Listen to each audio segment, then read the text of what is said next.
प्रेम से बोलिए श्री सत्यनारायण भगवान की जय। और इस वीडियो में आप सुनेंगे भगवान श्री सत्यनारायण की कथा, जिसे सुनने मात्र से सभी मनोकामनाएं पूर्ण हो जाती हैं। एक समय की बात है, नैमिषारण्य तीर्थ में शौनकादि 88,000 ऋषियों ने श्री सूत जी से पूछा, हे प्रभु, इस कलयुग में वेद विद्या रहित मनुष्यों को प्रभु भक्ति किस प्रकार मिल सकती है तथा उनका उद्धार कैसे होगा। हे मुनिश्रेष्ठ, कोई ऐसा तप बताइए जिससे थोड़े समय में ही पुण्य मिले और मनोवांछित फल भी मिल जाए। इस प्रकार की कथा सुनने की हम इच्छा रखते हैं। सर्व शास्त्रों के ज्ञाता श्री सूत जी बोले, हे वैष्णवों में पूज्य, आप सभी ने प्राणियों के हित की बात पूछी है, इसलिए मैं एक ऐसे श्रेष्ठ व्रत को आप लोगों को बताऊंगा जिसे नारद जी ने लक्ष्मी नारायण जी से पूछा था और लक्ष्मीपति ने मुनिश्रेष्ठ नारद जी से कहा था। आप सब इसे ध्यान से सुनिए। एक समय की बात है, योगीराज नारद जी दूसरों के हित की इच्छा के लिए अनेकों लोकों में घूमते हुए मृत्यु लोक में आ पहुंचे। यहाँ उन्होंने अनेक योनियों में जन्मे प्रायः सभी मनुष्यों को अपने कर्मों द्वारा अनेकों दुखों से पीड़ित देखा। उनका दुख देखकर नारद जी सोचने लगे कि कैसा यत्न किया जाए जिसके करने से निश्चित रूप से मानव के दुखों का अंत हो जाए।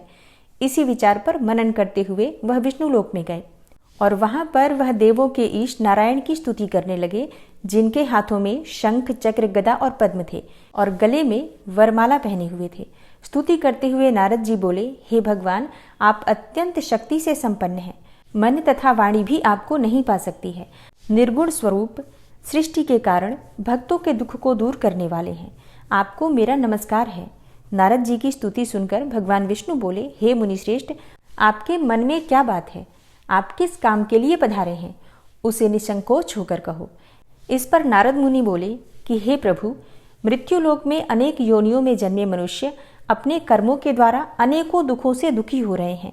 हे नाथ, आप मुझ पर अगर दया रखते हैं तो बताइए कि वो मनुष्य थोड़े प्रयास से ही अपने दुखों से कैसे छुटकारा पा सकते हैं। भगवान श्री हरि बोले, हे नारद, मनुष्यों की भलाई के लिए तुमने बहुत अच्छी बात पूछी है। जिसके करने से मनुष्य मोह से छूट जाता है, वह बात मैं तुमसे कहता हूँ, उसे सुनो। स्वर्गलोक और मृत्युलोक दोनों में एक दुर्लभ उत्तम व्रत है जो पुण्य देने वाला है। आज प्रेमवश होकर मैं उसे तुमसे कहता हूँ, तुम ध्यान पूर्वक सुनो। श्री सत्यनारायण भगवान का यह व्रत अच्छी तरह विधान पूर्वक करके मनुष्य तुरंत ही यहाँ सुख भोग कर मरने पर मोक्ष को प्राप्त करता है। श्री हरि के वचन सुनकर नारद जी बोले कि उस व्रत का फल क्या है और उसका विधान क्या है, यह व्रत किसने किया था, इस व्रत को किस दिन करना चाहिए, सभी कुछ विस्तार से बताइए।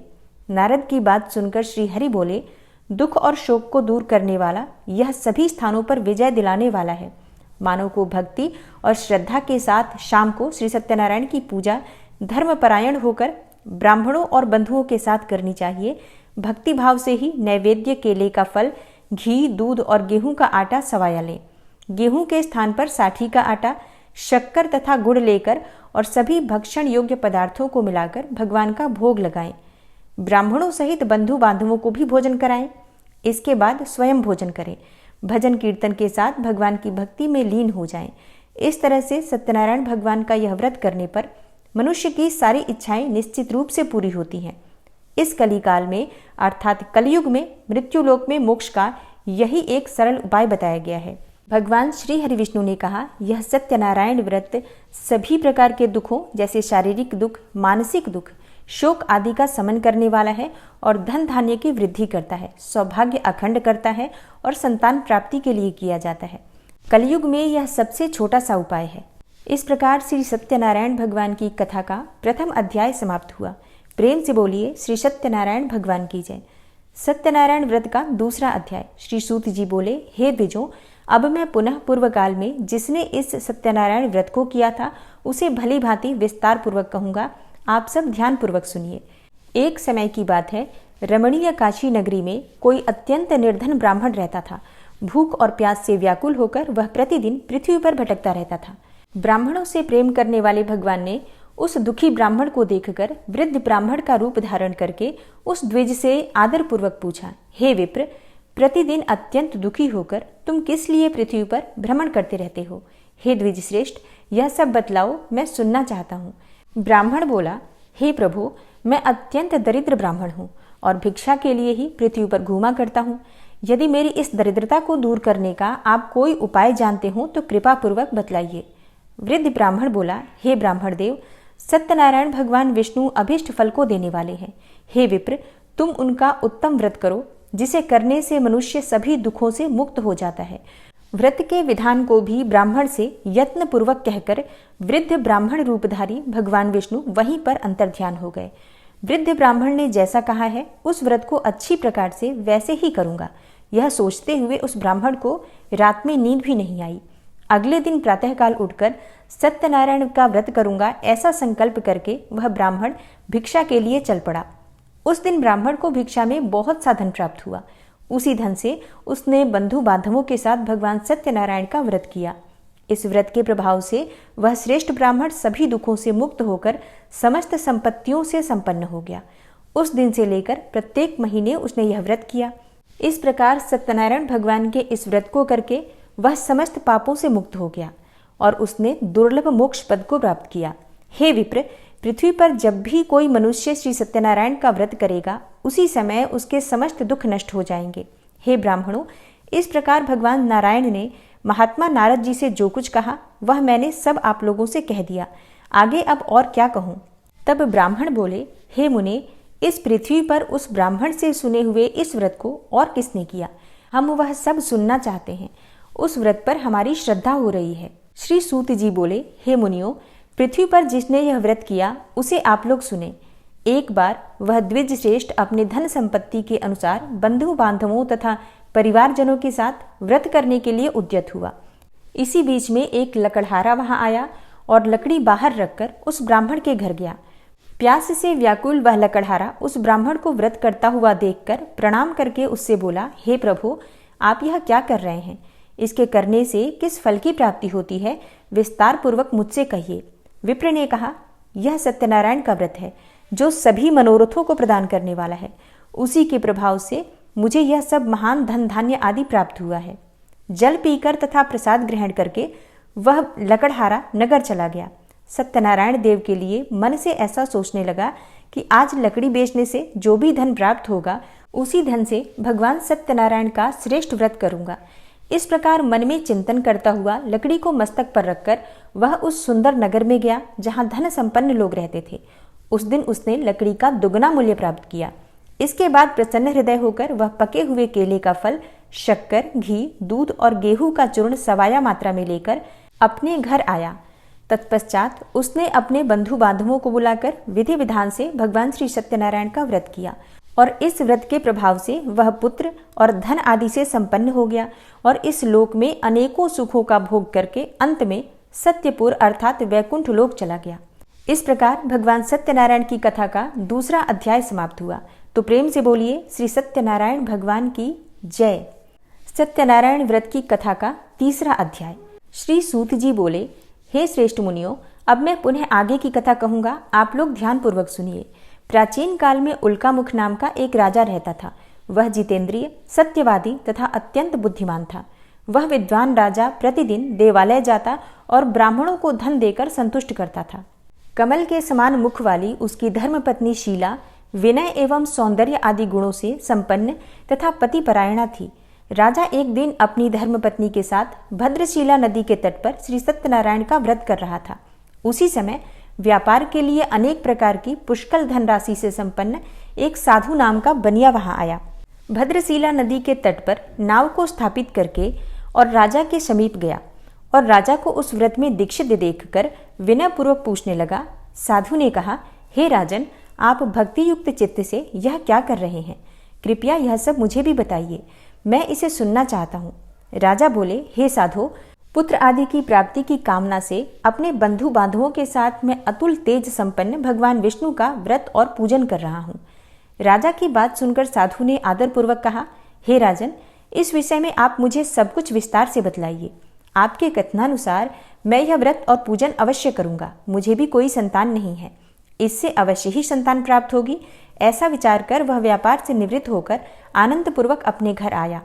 उसने अपनी भार्या से संतति प्रदान करने वाले इस सत्यव्रत को विस्तार पूर्वक बताया तथा जब मुझे संतान प्राप्त होगी तब मैं इस व्रत को अवश्य करूंगा। इस प्रकार उस साधु ने अपनी भार्या लीलावती से कहा। एक दिन उसकी लीलावती नाम की सती साध्वी भार्या पति के साथ आनंद चित्त से ऋतुकालीन धर्माचरण में प्रवृत्त हुई और भगवान श्री सत्यनारायण की कृपा से उसकी वह भार्या गर्भिणी हुई। 10वें महीने में उससे कन्या रत्न की प्राप्ति हुई और शुक्ल पक्ष के चंद्रमा की भांति यानी दिन प्रतिदिन वह कन्या बढ़ने लगी। उस कन्या का नाम कलावती रखा गया। इसके बाद एक दिन लीलावती ने अपने पति से मधुर वाणी में कहा, आप पूर्व में संकल्पित श्री सत्यनारायण के व्रत को क्यों नहीं कर रहे हैं? साधु बोला, हे प्रिय, इसके विवाह के समय में यह व्रत करूंगा। इस प्रकार अपनी पत्नी को भली भांति आश्वस्त करके वह व्यापार करने के लिए नगर की ओर चला गया। इधर कन्या कलावती अपने पिता के घर में वृद्धि को प्राप्त होने लगी। तदनंतर धर्मज्ञ साधु ने नगर में सखियों के साथ क्रीड़ा करती हुई अपने कन्या को विवाह के योग्य देखकर आपस में मंत्रणा करके कन्या के विवाह के लिए श्रेष्ठ वर की खोज करो ऐसा दूत से कहकर शीघ्र ही उसे भेज दिया। उसकी आज्ञा प्राप्त करके दूत कांचन नामक नगर में गया और वहां से एक वणिक का पुत्र लेकर आया। उस साधु ने उस वणिक के पुत्र को सुंदर और गुणों से संपन्न देखकर अपनी जाति के लोगों तथा बंधु बांधवों के साथ संतुष्ट चित्त होकर विधि विधान से वणिक पुत्र के साथ कन्या का विवाह कर दिया। उस समय वह साधु बनिया दुर्भाग्यवश भगवान का वह उत्तम व्रत करना भूल गया। पूर्व संकल्प के अनुसार विवाह के समय में व्रत न करने के कारण भगवान उस पर रुष्ट हो गए। कुछ समय के पश्चात अपने व्यापार कर्म में कुशल वह साधु बनिया काल की प्रेरणा से अपने दामाद के साथ व्यापार के लिए समुद्र के समीप स्थित रत्नसारपुर नामक सुंदर नगर में गया और अपने श्री संपन्न दामाद के साथ वहां व्यापार करने लगा। उसके बाद में दोनों राजा चंद्रकेतु के रमणीय नगर में गए। उसी समय भगवान श्री सत्यनारायण ने उसे भ्रष्ट प्रतिज्ञ देखकर इसे दारुण कठिन और महान दुख प्राप्त होगा यह श्राप दे दिया। एक दिन एक चोर राजा चंद्रकेतु के धन को चुराकर वहीं आया जहां दोनों वणिक स्थित थे। वह अपने पीछे दौड़ते हुए दूतों को देखकर भयभीत चित्त से धन वहीं छोड़कर शीघ्र ही छिप गया। इसके बाद राजा के दूत वहां आ गए जहां वह साधु वणिक था और वहां राजा के धन को देखकर वे दूत उन दोनों वणिक पुत्रों को बांध कर ले आए और हर्षपूर्वक दौड़ते हुए राजा से बोले, हे प्रभु, हम 2 चोर पकड़ कर लाए हैं, इन्हें देखकर आप आज्ञा दें। राजा की आज्ञा से दोनों शीघ्र ही दृढ़तापूर्वक बांधकर बिना विचार किए महान कारागार में डाल दिए गए। भगवान सत्यदेव की माया से किसी ने उन दोनों की कोई बात नहीं सुनी और राजा चंद्रकेतु ने उन दोनों का धन भी ले लिया। भगवान के श्राप से वणिक के घर में उसकी भार्या भी अत्यंत दुखित हो गई और उनके घर में जो सारा का सारा धन था वह चोर चुरा ले गया। लीलावती शारीरिक तथा मानसिक पीड़ाओं से युक्त भूख और प्यास से दुखी अन्न की चिंता में दर दर भटकने लगी। कलावती कन्या भी भोजन के लिए इधर उधर प्रतिदिन घूमने लगी। एक दिन भूख से पीड़ित कलावती एक ब्राह्मण के घर गई। वहां जाकर उसने श्री सत्यनारायण के व्रत और पूजन को देखा। वहां बैठकर उसने कथा सुनी और वरदान मांगा।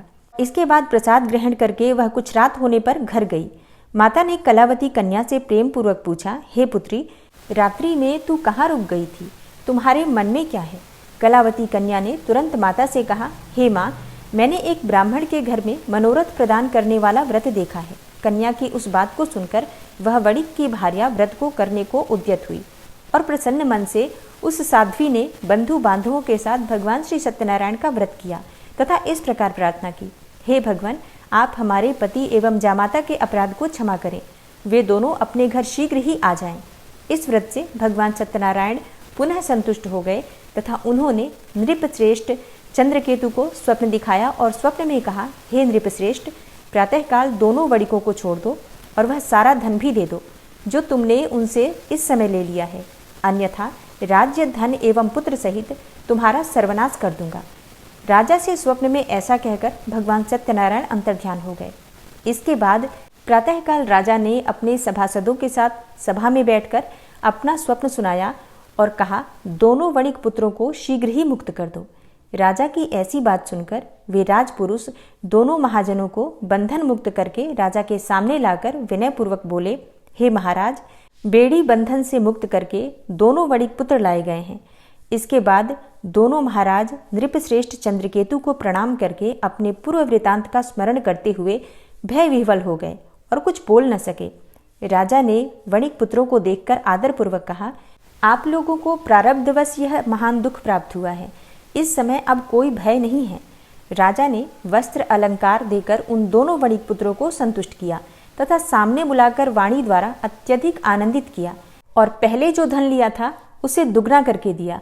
उसके बाद राजा ने पुनः उनसे कहा, हे साधो, अब आप अपने घर को जाएं। राजा को प्रणाम करके दोनों महावैश्यों ने अपने घर की ओर प्रस्थान किया। इस प्रकार श्री सत्यनारायण भगवान की कथा का तीसरा अध्याय समाप्त हुआ। तो प्रेम से बोलिए श्री सत्यनारायण भगवान की जय। सत्यनारायण व्रत की कथा का चौथा अध्याय। श्री सूत जी बोले, साधु बनिया मंगलाचरण करके और ब्राह्मणों को धन देकर अपने नगर के लिए चल पड़ा। साधु के कुछ दूर जाने पर भगवान सत्यनारायण ने उसकी सत्यता की परीक्षा लेने की जिज्ञासा से पूछा, साधु, तुम्हारी नाव में क्या भरा है? तब धन के मद में चूर होकर दोनों महाजनों ने अवहेलना पूर्वक हंसते हुए कहा, हे दंडी सन्यासी, क्यों पूछ रहे हो? क्या कुछ मुद्रा लेने की इच्छा है? हमारी नाव में तो लता और पत्ते आदि भरे हैं। ऐसी निष्ठुर वाणी सुनकर सत्यनारायण वेशधारी श्री दंडी बोले, तुम्हारी बात सच हो जाए। ऐसा कहकर दंडी सन्यासी का रूप धारण किए हुए भगवान कुछ दूर जाकर समुद्र के समीप बैठ गए। दंडी के चले जाने पर नित्य क्रिया से निवृत्त होकर उतरी हुई अर्थात जल में ऊपर की ओर उठी हुई नौका को देखकर साधु अत्यंत आश्चर्य में पड़ गया और नाव में लता और पत्ते आदि देखकर मूर्छित होकर पृथ्वी पर गिर पड़ा। सचेत होने पर वणिक पुत्र चिंतित हो गया। तब उसके दामाद ने इस प्रकार कहा, आप शोक क्यों करते हैं? दंडी ने श्राप दे दिया है। इस स्थिति में वे ही चाहें तो सब कुछ कर सकते हैं, इसमें संशय नहीं है। अतः उन्हीं की शरण में चलें, वहीं जाकर मन की इच्छा पूर्ण होगी। दामाद की बात सुनकर साधु बनिया उनके पास गया और वहां दंडी को देखकर उसने भक्ति पूर्वक उन्हें प्रणाम किया तथा आदर पूर्वक कहने लगा, आपके सम्मुख मैंने जो कुछ कहा है वह असत्य भाषण रूप अपराध किया है। आप मेरे उस अपराध को क्षमा करें। ऐसा कहकर बारंबार प्रणाम करके वह महान शोक से व्याकुल हो गया। दंडी ने उसे रोता हुआ देखकर कहा, हे मूर्ख, रो मत, मेरी बात सुनो। मेरी पूजा से उदासीन होने के कारण तथा मेरी आज्ञा से ही तुम्हें बारंबार दुख प्राप्त हुआ है। भगवान की ऐसी वाणी सुनकर वह स्तुति करने लगा। साधु ने कहा, हे प्रभो, आश्चर्य की बात है कि आपकी माया से मोहित होने के कारण ब्रह्मा आदि देवता भी आपके गुणों और रूपों को यथावत रूप से नहीं जान पाते। फिर मैं मूर्ख आपकी माया से मोहित होने के कारण कैसे जान सकता हूँ? आप प्रसन्न होइए, मैं आपकी शरण में आया हूँ। मेरा जो नौका में स्थित पूरा धन था उसकी आप रक्षा कीजिए। उस बनिया की भक्तियुक्त वाणी सुनकर भगवान जनार्दन संतुष्ट हो गए। भगवान हरि उसे अभिष्ट वर प्रदान करके वहीं अंतर्ध्यान हो गए। उसके बाद वह साधु अपनी नौका में चढ़ा और उसे धन धान्य से परिपूर्ण देखकर भगवान सत्यदेव की कृपा से हमारा मनोरथ सफल हो गया, ऐसा कहकर स्वजनों के साथ उसने भगवान की विधिवत पूजा की। भगवान श्री सत्यनारायण की कृपा से वह आनंद से परिपूर्ण हो गया और नाव को प्रयत्नपूर्वक संभाल कर उसने अपने देश के लिए प्रस्थान किया। साधु बनिया ने अपने दामाद से कहा, वह देखो, मेरी रत्नपुरी नगरी दिखाई दे रही है। इसके बाद उसने अपने धन के रक्षक दूत को अपने आगमन का समाचार देने के लिए अपनी नगरी में भेजा। उसके बाद उस दूत ने नगर में जाकर साधु की भार्या को हाथ जोड़कर प्रणाम किया तथा उसकी अभीष्ट बात कही। सेठ जी अपने दामाद तथा बंधु वर्गों के साथ बहुत सारे धन धान्य से संपन्न होकर नगर के निकट पधार गए हैं। दूत के मुख से यह बात सुनकर वह अति आनंदित हो गई और उस साध्वी ने श्री सत्यनारायण की पूजा करके अपनी पुत्री से कहा, मैं साधु के दर्शन के लिए जा रही हूँ, तुम शीघ्र आओ। माता का ऐसा वचन सुनकर व्रत को समाप्त करके प्रसाद का परित्याग करके वह कलावती भी अपने पति का दर्शन करने के लिए चल पड़ी। इससे भगवान सत्यनारायण रुष्ट हो गए और उन्होंने उसके पति को तथा नौका को धन के साथ हरण करके जल में डुबो दिया। इसके बाद कलावती कन्या अपने पति को न देखकर महान शोक से रुदन करती हुई पृथ्वी पर गिर पड़ी। नाव का अदर्शन तथा कन्या को अत्यंत दुखी देखकर भयभीत मन से साधु बनिया ने सोचा, यह क्या आश्चर्य हो गया। नाव का संचालन करने वाले भी सभी चिंतित हो गए। तदनंतर वह लीलावती भी कन्या को देखकर विह्वल हो गई और अत्यंत दुख से विलाप करती हुई अपने पति से इस प्रकार बोली, अभी अभी नौका के साथ यह कैसे अलक्षित हो गया। न जाने किस देवता की उपेक्षा से वह नौका हरण कर ली गई, अथवा श्री सत्यनारायण का महात्म्य कौन जान सकता है। ऐसा कहकर वह स्वजनों के साथ विलाप करने लगी और कलावती कन्या को गोद में लेकर रोने लगी। कलावती कन्या भी अपने पति के नष्ट हो जाने पर दुखी हो गई और पति की पादुका लेकर उनका अनुगमन करने के लिए उसने मन में निश्चय किया। कन्या के इस प्रकार के आचरण को देखकर भार्या सहित वह धर्मज्ञ साधु बनिया अत्यंत शोक संतप्त हो गया और सोचने लगा, या तो भगवान सत्यनारायण ने यह अपहरण किया है अथवा हम सभी भगवान सत्यदेव की माया से मोहित हो गए हैं। अपनी धन शक्ति के अनुसार मैं श्री भगवान सत्यनारायण की पूजा करूंगा। सभी को बुलाकर इस प्रकार कहकर उसने अपने मन में इच्छा प्रकट की और बारंबार भगवान सत्यदेव को दंडवत प्रणाम किया। इससे दीनों के परिपालक भगवान सत्यदेव प्रसन्न हो गए। भक्तवत्सल भगवान ने कृपापूर्वक आकाशवाणी की, तुम्हारी कन्या प्रसाद छोड़कर अपने पति को देखने चली आई है। निश्चय ही इसी कारण उसका पति अदृश्य हो गया है। यदि घर जाकर प्रसाद ग्रहण करके वह पुनः आए तो हे साधु बनिया, तुम्हारी पुत्री पति को प्राप्त करेगी, इसमें कोई संशय नहीं है। कन्या कलावती भी आकाशमंडल से ऐसी वाणी सुनकर शीघ्र ही घर गई। उसने प्रसाद ग्रहण किया, पुनः आकर स्वजनों तथा अपने पति को देखा। तब कलावती कन्या ने अपने पिता से कहा, अब तो घर चलें, विलंब क्यों कर रहे हैं। कन्या की यह बात सुनकर वणिक पुत्र संतुष्ट हो गया और विधि विधान से भगवान सत्यनारायण का पूजन करके धन तथा बंधु बांधवों के साथ अपने घर गया। तदनंतर पूर्णिमा तथा संक्रांति पर्वों पर भगवान सत्यनारायण देव का पूजन करते हुए इस लोक में सुख भोग कर अंत में वह सत्यपुर वैकुंठ लोक में चला गया। इस प्रकार श्री सत्यनारायण भगवान की कथा का चौथा अध्याय समाप्त हुआ। तो प्रेम से बोलिए श्री सत्यनारायण भगवान की जय। पांचवा अध्याय। श्री सूत जी बोले, श्रेष्ठ मुनियों, अब इसके बाद मैं दूसरी कथा कहूंगा, आप लोग ध्यान पूर्वक सुनिए। अपनी प्रजा का पालन करने में तत्पर तुंगध्वज नाम का एक राजा था। उसने सत्यदेव के प्रसाद का परित्याग करके दुख प्राप्त किया।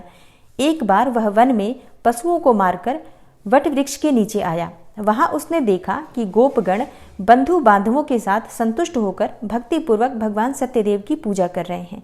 राजा यह देखकर भी अहंकारवश न तो वहां गया और न ही उसने भगवान सत्यनारायण को प्रणाम ही किया। पूजन के बाद सभी गोपगण भगवान का प्रसाद राजा के समीप रखकर वहां से लौट आए और इच्छानुसार उन सभी ने भगवान का प्रसाद ग्रहण किया। इधर राजा को प्रसाद का परित्याग करने से बहुत दुख प्राप्त हुआ। उसका संपूर्ण धन, धान्य एवं सभी 100 पुत्र नष्ट हो गए। राजा ने मन में यह निश्चय किया कि अवश्य ही भगवान सत्यनारायण ने हमारा नाश किया है, इसलिए मुझे वहां जाना चाहिए। वहां श्री सत्यनारायण भगवान का पूजन हो रहा था। ऐसा मन में निश्चय करके वह राजा गोपगणों के समीप गया और उसने गोपगणों के साथ भक्ति श्रद्धा से युक्त होकर विधि विधान पूर्वक भगवान सत्यदेव की पूजा की। भगवान सत्यदेव की कृपा से वह पुनः धन और पुत्रों से संपन्न हो गया तथा इस लोक में सभी सुखों का भोग करके अंत में सत्यपुर वैकुंठ लोक को प्राप्त हुआ। श्री सूत जी कहते हैं, जो व्यक्ति इस परम दुर्लभ श्री सत्यनारायण व्रत को करता है और पुण्यमयी तथा फल प्रदायिनी भगवान की कथा को भक्ति युक्त होकर सुनता है, उसे भगवान सत्यनारायण की कृपा से धन धान्य आदि की प्राप्ति होती है। दरिद्र भी धनवान हो जाता है। बंधन में पड़ा हुआ बंधनों से मुक्त हो जाता है। डरा हुआ व्यक्ति भयमुक्त हो जाता है। यह सत्य बात है, इसमें कोई संशय नहीं है। इस लोक में यह सभी इच्छित फलों का भोग करके अंत में सत्यपुर वैकुंठ लोक को प्राप्त करता है। हे ब्राह्मणों, इस प्रकार मैंने आप लोगों से भगवान सत्यनारायण के व्रत को कहा, जिसे करके मनुष्य सभी दुखों से मुक्त हो जाता है। कलयुग में तो भगवान सत्यदेव की पूजा विशेष फल प्रदान करने वाली है। हे मुनीश्वरों, पूर्वलोक में जिन लोगों ने भगवान सत्यनारायण का व्रत किया था, उसके अगले जन्म का वृतांत कहता हूँ, आप लोग श्रद्धा पूर्वक सुनिए। महान प्रज्ञा संपन्न सतानंद नाम के ब्राह्मण सत्यनारायण व्रत करने के प्रभाव से दूसरे जन्म में सुदामा नामक ब्राह्मण हुए और इस जन्म में भगवान कृष्ण का ध्यान करके उन्होंने मोक्ष को प्राप्त किया। लकड़हारा भील गुहों का राजा हुआ और अगले जन्म में उसने भगवान श्री राम की सेवा करके मोक्ष को प्राप्त किया। महाराज उल्कामुख दूसरे जन्म में राजा दशरथ हुए, जिन्होंने श्री रंगनाथ जी की पूजा करके अंत में वैकुंठ लोक को प्राप्त किया। इसी प्रकार धार्मिक और सत्यव्रती साधु पिछले जन्म के सत्यव्रत के प्रभाव से दूसरे जन्म में मोरध्वज नामक राजा हुआ। उसने आरे से चीरकर अपने पुत्र की आधी देह भगवान विष्णु को अर्पित करके मोक्ष को प्राप्त किया। महाराजा तुंगध्वज जन्मांतर में स्वयंभू मनु हुए और भगवत संबंधी संपूर्ण कार्यों का अनुष्ठान करके वैकुंठ लोक को प्राप्त हुए। जो गोपगण थे वे सब जन्म जन्मांतर में व्रजमंडल में निवास करने वाले गोप हुए और सभी राक्षसों का संहार करके उन्होंने भी भगवान का शाश्वत धाम गोलोक प्राप्त किया। इस प्रकार श्री स्कंद पुराण के अंतर्गत रेवा खंड में श्री सत्यनारायण व्रत कथा का यह 5वां अध्याय पूर्ण हुआ। तो प्रेम से बोलिए श्री सत्यनारायण भगवान की जय, श्री लक्ष्मी नारायण की जय। और अब पूरे भक्तिभाव के साथ सच्चे मन से भगवान सत्यनारायण की आरती करते हैं। जय लक्ष्मी रमणा स्वामी, जय लक्ष्मी रमणा, सत्यनारायण स्वामी जनपातक हरणा। ओम जय लक्ष्मी रमणा स्वामी, जय लक्ष्मी रमणा। रत्न जड़ित सिंहासन अद्भुत छवि राजे, नारद करत निराजन घंटा ध्वनि बाजे। ओम जय लक्ष्मी रमणा स्वामी, जय लक्ष्मी रमणा। प्रकट भये कलि कारण द्विज को दर्श दियो, बूढ़ो ब्राह्मण बन कर कंचन महल कियो। ओम जय लक्ष्मी रमणा स्वामी, जय लक्ष्मी रमणा। दुर्बल भील कठारो जिन पर कृपा करी, चंद्रचूड़ एक राजा तिनकी विपत्ति हरी। ओम जय लक्ष्मी रमणा स्वामी, जय लक्ष्मी रमणा। वैश्य मनोरथ पायो श्रद्धा तज दीन्ही, सो फल भोग्यो प्रभु जी फिर स्तुति कीन्ही। ओम जय लक्ष्मी रमणा स्वामी, जय लक्ष्मी रमणा। भाव भक्ति के कारण छिन छिन रूप धर्यो, श्रद्धा धारण कीन्ही तिनको काज सर्यो। ओम जय लक्ष्मी रमणा स्वामी, जय लक्ष्मी रमणा। ग्वाल बाल संग राजा वन में भक्ति करी, मन वांछित फल दीन्हो दीन दयाल हरि। ओम जय लक्ष्मी रमणा स्वामी, जय लक्ष्मी रमणा। चढ़त प्रसाद सवायो कदली फल मेवा, धूप दीप तुलसी से राजी सत्य देवा। ओम जय लक्ष्मी रमणा स्वामी, जय लक्ष्मी रमणा। श्री सत्यनारायण जी की आरती जो कोई नर गावे, रिद्धि सिद्धि सुख संपत्ति सहज रूप पावे। ओम जय लक्ष्मी रमणा स्वामी, जय लक्ष्मी रमणा। श्री सत्यनारायण स्वामी जनपातक हरणा। ओम जय लक्ष्मी रमणा। प्रेम से बोलिए श्री सत्यनारायण भगवान की जय। और हाँ, वीडियो अच्छी लगी हो तो लाइक कीजिए, शेयर कीजिए। चैनल पर पहली बार आए हैं, अच्छी लगी है अगर आज की वीडियो आपको, तो चैनल को सब्सक्राइब करके बेल आइकन को ज़रूर प्रेस कर लीजिए। मिलती हूँ मैं आपसे अगली वीडियो में, तब तक के लिए नमस्कार।